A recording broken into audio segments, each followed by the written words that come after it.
Cześć, Bartek Urban. Zapraszam do testu Volkswagena Polo.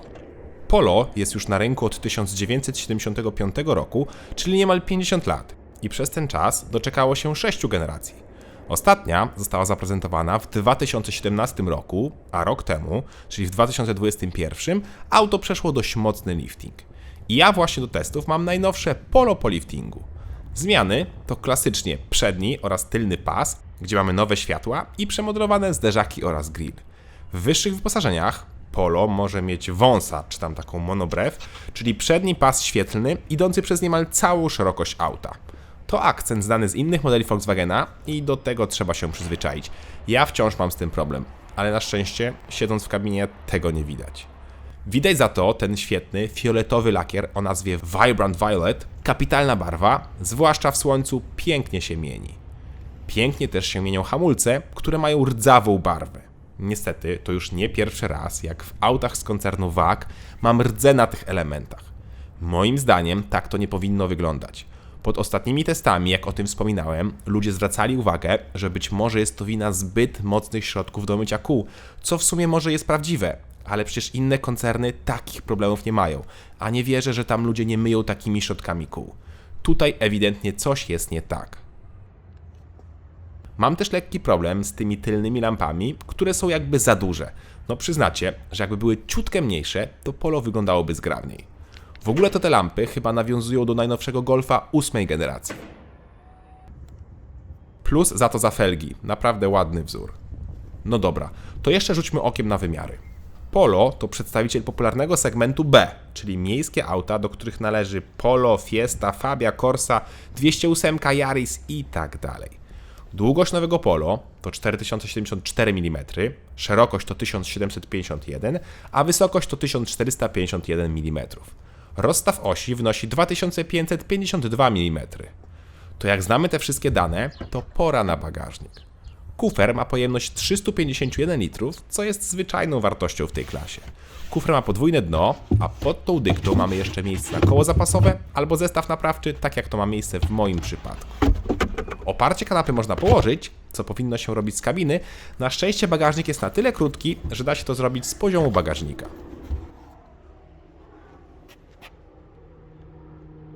Dodatkowo w kufrze znalazłem 2 haczyki na zakupy. Wskakujemy na tył. Tutaj jest zaskakująco dużo miejsca. No dobra, przesadziłem. Ale zobaczcie, mieszczę się bez problemu i mam parę centymetrów wolnej przestrzeni. A przypominam, mam 186 cm wzrostu. Niestety, z tyłu nie ma podłokietnika, ani oddzielnych nawiewów, są za to 2 gazetowniki oraz 2 złącza USB już typu C.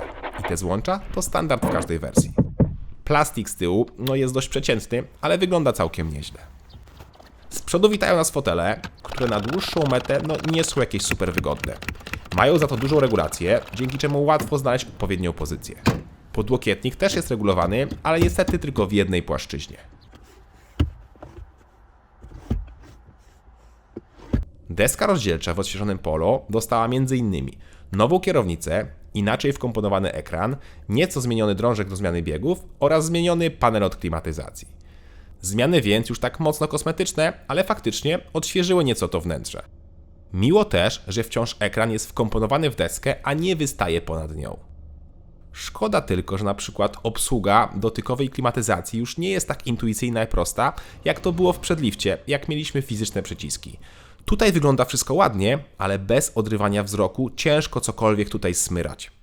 Denerwuje mnie też zawsze ten potencjometr, który ma ruchomy znaczek, ale to już jest chyba moja choroba natręctw.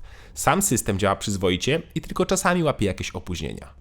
Fajnie też, że kamera cofania jest teraz chowana w znaczku. Tak powinno być zawsze. I od teraz już w podstawie mamy 2 ekrany. Jeden od multimediów i drugi jako cyfrowe zegary. I one są inne w podstawie niż ja mam w testowanym egzemplarzu. W podstawie środkowy ekran też jest nieco mniejszy i ma przyciski fizyczne po bokach, a cyfrowe zegary są ubogie.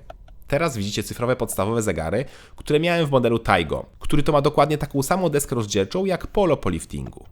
A ja w testowanym Polo miałem już te lepsze cyfrowe zegary i te są już naprawdę w porządku. Czytelne, mają kilka motywów i możemy konfigurować, jakie dane chcemy mieć pokazane. Zdecydowanie lepsze niż te podstawowe. Materiały pozostały na takim samym poziomie, czyli są średnie, żeby nawet nie powiedzieć bardzo średnie.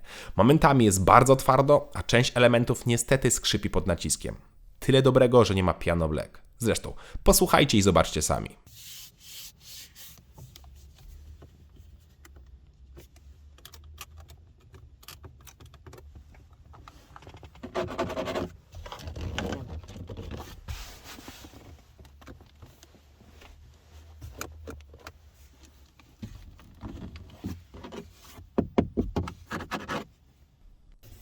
To jeszcze szybki rzut oka na schowki i możemy zaglądać pod maskę.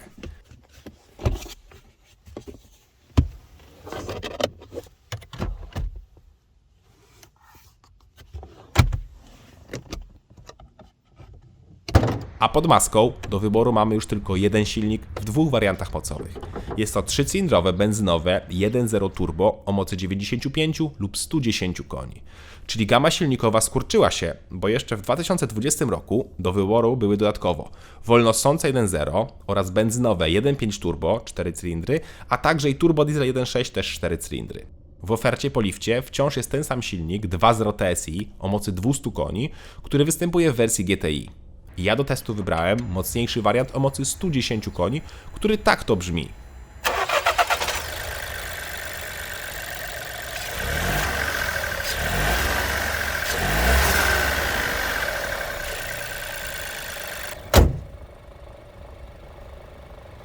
Czyli typowa 3-cylindrówka, nic nadzwyczajnego. Chociaż nie, nieco inaczej, bo na przykład jak działa system start-stop i auto budzi się na światłach, to silnik brzmi jak diesel. Dodatkowo dość głośno słychać syk turbiny, co akurat ja lubię.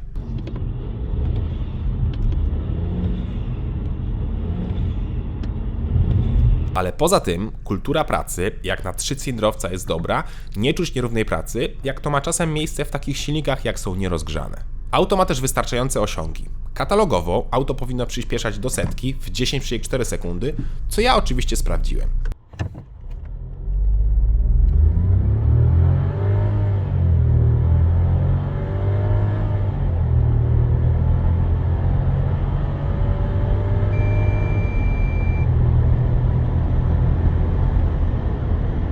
Wynik to 10,2 sekundy i co ciekawe, wynik jest dokładnie taki sam, jak nie wyłączymy kontroli trakcji, czy jak jedziemy w zwykłym trybie skrzyni biegów, a nie w sportowym. Auto nie ma procedury startu i nie da się też tak podtrzymać obrotów na hamulcu, stąd też wyłączenie trakcji nic nie daje. Auto zawsze rusza spokojnie. Do setki nie jest źle, ale auto ma inne dwa problemy. Po pierwsze, skrzynia biegów ma bardzo duże opóźnienie i to nawet w trybie sport.